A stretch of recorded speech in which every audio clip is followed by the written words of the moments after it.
But వెరాజ్ మన పీఆర్‌పీకొచ్చేటప్పుడు అది ఏ రకంగా సాధ్యమవుతుంది? ఏ ఏజ్ వాళ్ళకైనా చేయగలుగుతారా? ఇది అదంతా అపోహ అండి. హ్మ్. కార్టిలేజ్ రీజనరేషన్ అనేది అయితుంది. సో, చాలా లిటరేచర్ ఉంది. చాలా సైంటిఫిక్ స్టడీస్ ఉన్నాయి.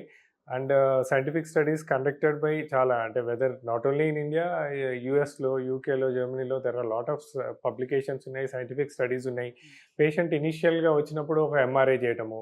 హ్మ్. తర్వాత 6 నెలల తర్వాత మళ్ళా ఎంఆర్ఐ చేయటము. అలా చేశాక ఎంత థిక్‌నెస్ పెరిగింది అన్నారు. హ్మ్. దాని తర్వాత ఇప్పుడు హై రిజల్యూషన్ స్కాన్. మా ఐపీఎంలో మేము చేసేది అల్ట్రాసౌండ్ స్కాన్. ఒక వెరీ హై రిజల్యూషన్ స్కాన్.